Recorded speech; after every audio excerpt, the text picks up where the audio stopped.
الحمد لله وكفى وسلام على عباده الذين اصطفى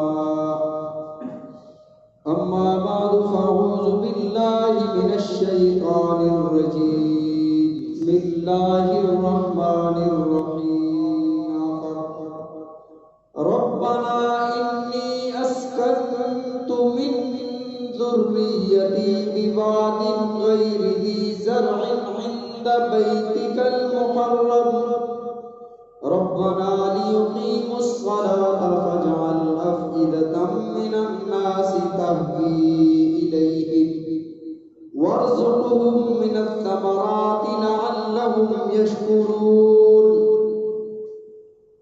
صدق الله وصدق رسوله النبي الكريم وعلى ذلك لمن الشاهدين والشاكرين والحمد لله رب العالمين اللهم صل على محمد وعلى آل محمد كما صليت على إبراهيم وعلى آل إبراهيم إنك حميد مجيد اللهم بارك على محمد وعلى آل محمد كما باركت على إبراهيم وعلى آل إبراهيم إنك حميد مجيد محترم حاضرین کرام، ذی الحجہ کا مہینہ لازوال قربانیوں کا مہینہ ہے، اور جو حضرت ابراہیم علیہ السلام نے اللہ کے حضور قربانیاں پیش کی، کائنات اس کی مثال لانے سے قاصر ہے۔ اللہ رب العزت نے حضرت ابراہیم علیہ السلام کو پے در پے مسلسل امتحانات سے آزمایا۔ جیسے میں نے عرض کیا تھا گزشتہ جمعہ کہ حضرت ابراہیم علیہ السلام کو آگ میں ڈالا گیا، آپ کو برہنہ کیا گیا، آپ کے ہاتھ اور پیر باندھے گئے، اور جب آگ میں ڈال دیا حضرت ابراہیم علیہ السلام نے جو جملہ فرمایا حسبنا اللہ ونعم الوکیل نعم المولا ونعم النصیر، لیکن اس طاغوتی طاقت کے سامنے حضرت ابراہیم علیہ السلام نے اپنا سر نہیں جھکایا۔ جس بات پر کھڑے تھے اللہ وحدہ لا شریک ہے، اللہ کی ذات اور صفات میں کوئی شریک نہیں، اسی پر ڈٹے رہے۔ یہ جان دی ہوئی بھی اسی کی ہے، یہ جان چلی بھی گئی، پھر حق تو یہ ہے کہ حق ادا نہ ہوا۔ اس طرح کی ہزار جانیں ہوتی، یہی وجہ تھی نبی علیہ السلام نے ارشاد فرمایا لو حرقت او قتلت، تمہیں جلا دیا جائے یا قتل کر دیا جائے پھر بھی اللہ کے ساتھ کسی کو شریک نہ ٹھہرانا، تم جلا دیے جاؤ، قتل کر دیے جاؤ۔ یہی بات حضرت ابراہیم علیہ السلام نے کر کے دکھایا۔ اب حضرت ابراہیم علیہ السلام کو پہلے اللہ نے نہیں بتایا تھا کہ ابراہیم یہ آگ ٹھنڈی ہے آپ کو کچھ نہیں کہے گی۔ ابراہیم علیہ السلام کے دل میں یہ تھا کہ اللہ جلانے پر راضی ہے تو ابراہیم جلنے کے لیے تیار ہے۔ پھر جب قوم ایمان نہ لائی، اللہ کا حکم ہوا، اعلان فرما دیا انی مہاجر الی ربی، میں اپنے رب کی طرف ہجرت کرنے لگا ہوں۔ اپنے رب کے حکم پر ہجرت کر کے آپ وہاں سے چلے۔ یہاں سے دو روایات ہیں۔ ایک روایت یہ ہے کہ اللہ نے فرمایا الذی بارکنا، جس زمین میں اللہ نے برکتیں رکھی ہیں۔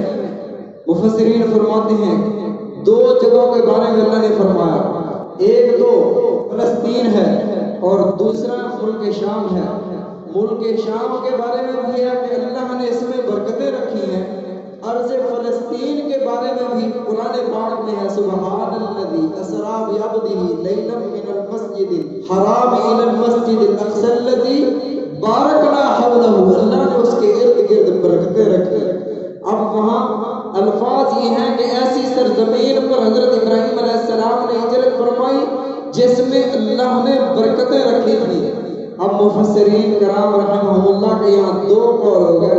بعض فرماتے ہیں کہ فلسطین کی طرف ہجرت فرمائی, بعض فرماتے ہیں کہ ملک شام کی طرف ہجرت فرمائی.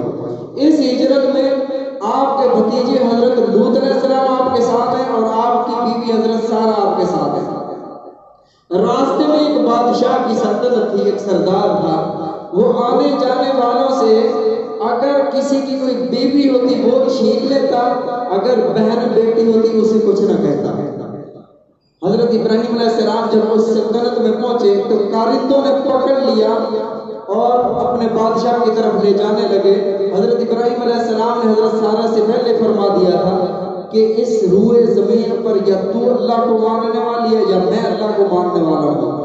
اگر بادشاہ تم سے پوچھے کہ یہ تمہارا کیا لگتا ہے تو آپ نے کہہ دینا کہ میرا بھائی ہے. انما المؤمنون اخوہ, ہم مسلمان مومن آپس میں بھائی ہوتے ہیں. اور آپ نے یہی کہہ دینا. مجھ سے پوچھا تو میں بھی یہی کہہ دوں گا کہ یہ میری بہن ہے.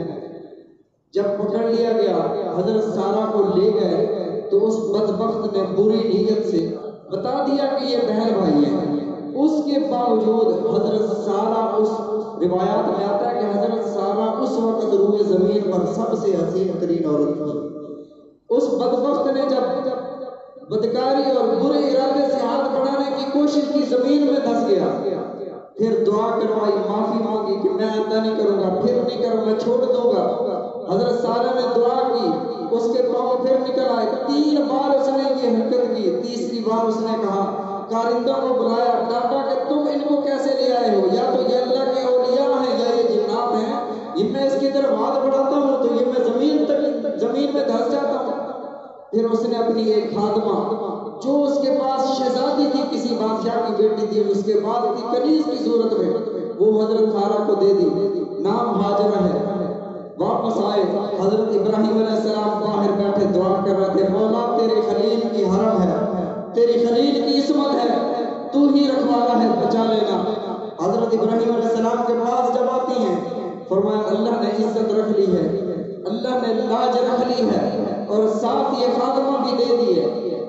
یہاں سے چلے فلسطین میں آئے. حضرت سارہ کے کہنے پر آپ نے حضرت حاجرہ علیہ السلام سے نکاح فرمایا. اس وقت حضرت حاجرہ کی عمر تقریباً 22 یا 24 سال اور حضرت سارہ کی عمر 80 سال, حضرت ابراہیم علیہ السلام کی عمر 86 سال. اب حضرت ابراہیم علیہ السلام بڑھاپے کی حد کو پہنچ رہے ہیں اور ایک جوان لڑکی بھی ساتھ ہے. انہوں نے کہا نکاح کر لو. حضرت سارہ کے کہنے پر نکاح کر لیا. بچہ پیدا ہوا حضرت اسماعیل علیہ السلام حضرت حاجرہ کے بطن سے. تو اللہ نے حضرت سارہ کے دل میں کھچاؤ رکھ دیا. انہوں نے کہا ابراہیم اب اس حاجرہ کو نہ میری آنکھوں سے دور کر دو, مجھ سے برداشت نہیں ہوتا کہ میرے 60 سال ہو گئے دعا کرتے کرتے میری اولاد نہیں ہوئی, حاجرہ کی اولاد ہو گئی ہے. حضرت ابراہیم علیہ السلام نے اتنے عرصے میں کبھی حضرت حاجرہ سے تیز لہجے میں بات نہیں کی, بڑے پیار محبت سے رہے تھے. حضرت ابراہیم علیہ السلام دور نہیں کرنا چاہتے تھے.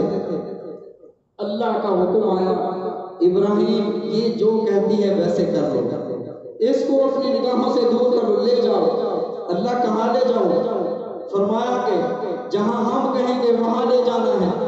کائنات میں سب سے پہلے انسانی شکل میں سب سے پہلے حضرت جبرائیل علیہ السلام اس وقت آئے تھے, انسانی شکل میں آئے. حضرت جبرائیل علیہ السلام اونٹ پر سوار ہیں, آگے آگے حضرت جبرائیل علیہ السلام جا رہے ہیں, پیچھے یہ مقدس قافلہ. حضرت اسماعیل علیہ السلام حضرت حاجرہ کی گود میں, حضرت ابراہیم علیہ السلام جا رہے ہیں, پتہ نہیں ہے کس طرف جا رہے ہیں. چلتے چلتے یہ مقدس قافلہ حرم, جہاں آج حرم ہے, اس وقت تو حرم اس کا نام و نشان بھی نہیں تھا. چاروں طرف کالے پہاڑ تھے. اس طرف جبل ابی قبیس ہے, اس طرف جبل ہندیہ, جبل عمر کہا جاتا تھا وہ, اور اس کے ساتھ صفا ہے, مروہ ہے, نشیبی جگہ ہے. جب یہاں پہنچے تو حضرت جبرائیل علیہ السلام رک گئے. فرمایا یہاں رہنا ہے اور یہاں چھوڑنا ہے. آپ نے اپنے اس چھوٹے سے معصوم ننھے رختے جگر کو یہاں چھوڑنا ہے اور واپس چلے جانا ہے.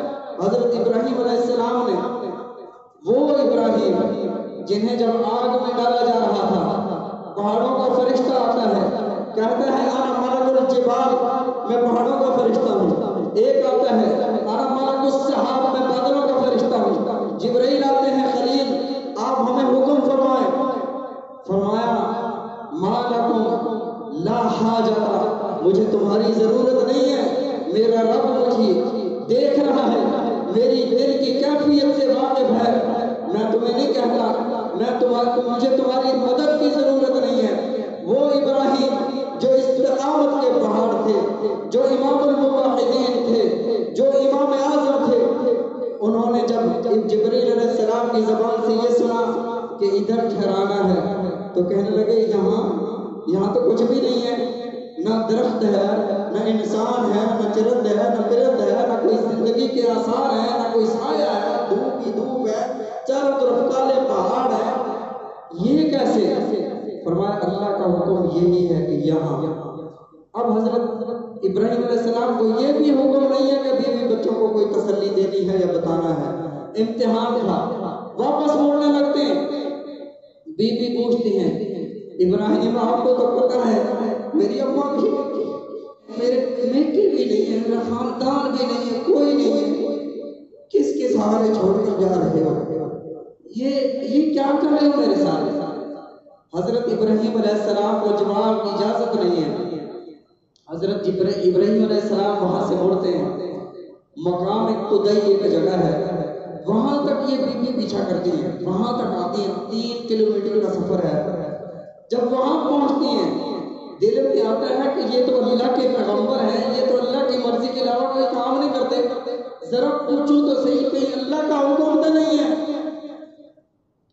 کہتی ہیں اللہ امرک بہذا، کیا اللہ نے آپ کو اس کا حکم فرمایا کہ آپ مجھے اس بے آب و آبادی میں چھوڑ دیں؟ حضرت ابراہیم علیہ السلام نے سر ہلایا، نعم اللہ امرنی، میرے اللہ نے حکم فرمایا. جب بیوی نے یہ سنا پہلے ماں سمجھ گئے، ماں کی کیفیت تھی، ماں کا دل تھا کہ بچے کے ساتھ کیا ہوگا. اب ایک مومنہ اور نبی کی بیوی کی سوچ ہے. فوراً کی زبان سے جملہ نکلتا ہے اِذَنْ لَا يُسَيِّعُنَ اللَّهُ، پھر میرا اللہ ہمیں ضائع نہیں فرمائے گا. جاؤ ابراہیم، جو اللہ کا حکم ہوا ہے چلے جاؤ. حضرت ابراہیم علیہ السلام چلے جاتے ہیں. بیوی وہاں کھڑے دیکھتی رہتی ہے. حضرت ابراہیم علیہ السلام میں ہمت نہیں ہے کہ 60 سال تک اللہ کی بارگاہ میں دعا کرتے رہے، ربی ہب لی من الصالحین. آج بیٹا ہوا ہے، شیر خار بیٹا ہے، آج اسے اس وادی میں جہاں کسی زندگی کے آثار نہیں ہیں چھوڑ کر جا رہا ہوں، پیچھے مڑ کر نہیں دیکھتے. جب ایک پہاڑ کے اوجل ہوتے ہیں فوراً اونٹ سے جلدی میں چھلانگ لگا کر نیچے اترتے ہیں. اللہ کی بارگاہ میں آنسوؤں کی برسات میں ہاتھ اٹھاتے ہیں، ربنا انی اسکنت من ذریتی، میرے مولا تیرے حکم پر، تیرے کہنے پر میں نے اپنے لخت جگر کو، میں نے اپنی بیوی کو اس وادی میں چھوڑ دیا ہے. ربنا انی اسکنت من ذریتی بواد غیر ذی زرع، ایسی وادی میں جہاں زندگی تو دور کی بات ہے، یہاں تو گھاس بھی نہیں اگتی، یہاں تو سایہ دار درخت بھی نہیں ہے. غیر ذی زرع عند بیتک المحرم، اس حرمت والی، اس عزت والی جگہ پر میں نے اپنی بیوی بچوں کو چھوڑ دیا. ربنا لیقیموا الصلاۃ فاجعل افئدۃ من الناس تهوی الیہم وارزقهم من الثمرات لعلهم یشکرون. میرے مولا میری اولاد کو نمازی بنا دے. کون؟ اللہ کے خلیل حضرت ابراہیم علیہ السلام کے لخت جگر ابھی چھوٹے سے بچے ہیں، ابھی پیدا ہوئے، شیر خار ہیں، دودھ پینے والے ہیں. ہم کہتے ہیں کہ بڑا ہو کر سمجھ جائے گا، بڑا ہو کر خود ہی پڑھ لے گا. وہاں دعائیں کی جا رہی ہیں، ربنا لیقیموا الصلاۃ، میرے اولاد کو نمازی بنا دے. فاجعل افئدۃ من الناس، اے میرے مولا لوگوں کے دلوں کو اس طرف مائل فرما دے. آج کوئی غریب ہے، کوئی امیر ہے، کوئی سردار ہے، کوئی چودھری صاحب ہے، کوئی ریڈی والا ہے، آپ اس سے پوچھو کہ آپ مکہ اور حرم جانا چاہتے ہیں، بڑی تڑپ کے ساتھ، بڑی دل کے ساتھ بڑے شوق اور ولولے کے ساتھ بولے گا کہ اللہ مجھے وہاں لے جائے. تحویل اللہ ان ساری کائنات میں قیامت تک جتنے بھی مسلمان اور مومن بسیں گے ان سب کے دل اس گھر کی طرف اس طرف مائل فرما دینا. حضرت ابراہیم علیہ السلام چھوڑ کر چلے جاتے ہیں. اب پیچھے کیا ہوا؟ دعا مانگی, وہاں سے چلے گئے. پیچھے آپ اندازہ لگائیں, ایسی کوئی عورت, ایسی بیوی جس کا ایک بچہ ہو, پیچھے کوئی خاندان نہ ہو, کوئی اس کا بھائی نہ ہو, کوئی اس کے رشتہ دار نہ ہو, اور آس پاس بھی خیر کا زمانہ تھا, غیرت کا زمانہ تھا, کوئی کسی کی طرف آنکھ نگاہ اٹھا کر دیکھتا نہیں تھا. تو اس عالم میں بے شک اکیلی ہے, رات کی تاریکی ہے, تنہائی ہے, دن کی گرمی ہے, پانی نہیں ہے, سایہ نہیں ہے. اس عالم میں حضرت ابراہیم علیہ السلام نے اپنی زوجہ کو, اپنے تخت جگر کو وہاں چھوڑا. رات گزری, پانی جو تھوڑا بہت تھا مشکیزے میں وہ ختم ہوا. صبح کو بیوی اٹھتی ہے, پانی کی تلاش میں مروا کی طرف آئی, صفا کی طرف گئی, پانی نہیں ملا. مروا پر چڑھی ہے, شاید کوئی پانی مل جائے, پانی نہیں ملا. اب صفا پر چڑھتی ہیں, اوپر جاتی ہیں, پانی نہیں ہے, پتہ چل گیا پانی نہیں ہے. پھر مروا کی طرف آتی ہیں, دیکھتی ہیں پانی پھر بھی موجود نہیں ہے. ایک دفعہ چڑھنے سے پتہ چل گیا, لیکن ماں کی ممتا ہے, برداشت نہ ہوا کہ بچے کے ننھے اسماعیل کے ہونٹ سوکھ رہے ہیں اور وہ رو رہا ہے, ایڑیاں رگڑ رہا ہے. بیت اللہ کے پاس تھوڑی سی سائے کی جگہ تھی, وہاں حضرت اسماعیل علیہ السلام کو لٹایا اور جاتی ہیں. کبھی صفا پر چڑھتی ہیں, کبھی مروا پر چڑھتی ہیں, نیچے آتی ہیں, دوڑ کے چڑھتی ہیں. 7 چکر جب لگائے, ہم تو سیڑھیاں چڑھ کے تھک جاتے ہیں, وہ بیوی تقامت کی پہاڑ, وہ پہاڑ پر چڑھتی ہے. جب 7واں چکر لگایا, ہمت جواب دے گئی. اگر ہمت ہوتی پھر دوبارہ 8واں چکر میں لگاتی. ہمت جواب دے گئی اور بیوی وہاں بے ہوش ہو کر گر پڑی. سینہ دھونک رہا ہے, اٹھنے کی ہمت نہیں. دل میں آیا میں تو یہاں مر جاؤں گی, آخری نگاہ اپنے ننھے اسماعیل کو تو دیکھ لوں, کیسی حالت ہے, پیاس کا عالم ہے, تیز گرمی اور دھوپ ہے. حضرت ہاجرہ اسماعیل علیہ السلام کے پاس جب آتی ہیں, جبرائیل علیہ السلام نے اپنا پر مارا, وہاں سے حضرت اسماعیل علیہ السلام کی ایڑیوں سے پانی کا چشمہ پھوٹا. حضرت ہاجرہ کے دل میں آیا یہ پانی کہیں بہ نہ جائے, ضائع نہ ہو جائے. مجھے نہیں پتا کہ کتنے دن میں نے یہاں رہنا ہے, یہ چند قطرے میرے کام آئیں گے. فرمایا زم زم, عبرانی زبان میں زم زم کہتے ہیں رک جانے کو, رک جا رک جا. منڈیر بنانے لگی. میرے آقا علیہ الصلوۃ والسلام نے ارشاد فرمایا میری اماں اگر زم زم نہ کہتی میرا اللہ یہاں دریا بہا دیتا. اور زمزم کی وہ شان ہے. جبرائیل علیہ السلام کا پر لگا, اسماعیل علیہ السلام کی ایڑیاں لگی, اور نبی علیہ الصلوۃ والسلام نے جب آخری حج فرمایا تھا, آپ نے خود کنویں سے ڈول نکالا, ڈول سے آپ نے پانی نوش فرمایا, بچا ہوا پانی زمزم کے کنویں میں ڈال دیا, اور فرمایا کہ قیامت تک میری امت میرا بچا ہوا پانی پیتی رہے گی. اور زمزم کی شان یہ ہے کہ معراج کی رات اللہ کے نبی صلی اللہ علیہ وسلم کا شق صدر ہوا. ٹانکے لگانے کے لیے جبریل علیہ السلام ٹانکے, سوئی, رومال, تجلیات, انوارات سب کچھ جنت سے لائے تھے, لیکن آپ کے قلب اطہر کو دھونے کے لیے پانی زمزم کا لیا گیا تھا. اس لیے علماء اور فقہاء حضرات فرماتے ہیں اگر زمزم سے کوئی اور پانی بہتر ہوتا, جنت کا پانی زمزم سے بہتر ہوتا, تو حضرت جبریل علیہ السلام جب ساری چیزیں جنت سے لا رہے تھے تو پانی بھی جنت سے لاتے. زمزم یہاں سے, پانی یہاں سے دیا گیا. معلوم ہوا کہ کائنات میں بابرکت پانی زمزم سے کوئی نہیں ہے. بہرحال حضرت اسماعیل علیہ السلام کی ایڑیوں سے پانی نکلا اور اللہ رب العزت نے وہاں کنواں بنا دیا.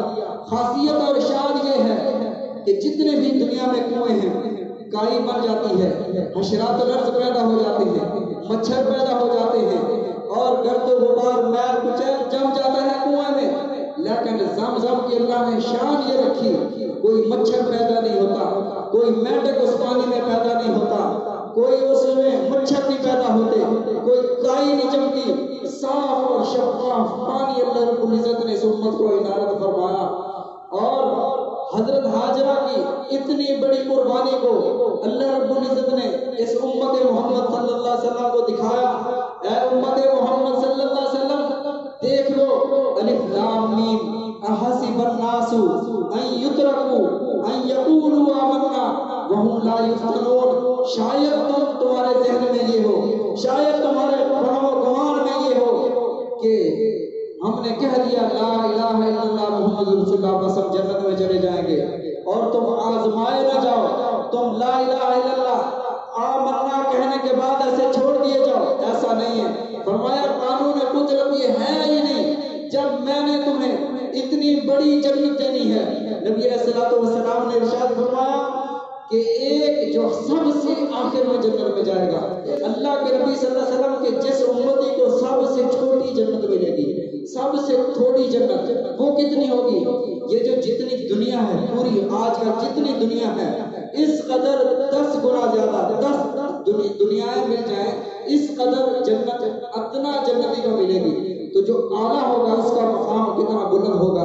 جب اللہ نے اس قدر جنت عطا کرنی ہے، سب سے بڑھ کر اپنا دیدار عطا کرنا ہے، اپنی محبت عطا کرنی ہے، اپنی رضا عطا کرنی ہے، تو پھر فرمایا کہ جنت اس قدر سستی نہیں ہے۔ آمنا کہہ دو، لا الہ الا اللہ کہہ دو، بس عمل کوئی نہیں کرنا، جھوٹ بھی بولنا ہے، غیبت بھی کرنی ہے، منافقت بھی کرنی ہے، ساری چیزیں کرنی ہے، اور جنت میں بھی سب سے پہلے جانے کی خواہش رکھتے ہو۔ لا یفتنون، یہ ہو ہی نہیں سکتا کہ تم آزمائے نہ جاؤ۔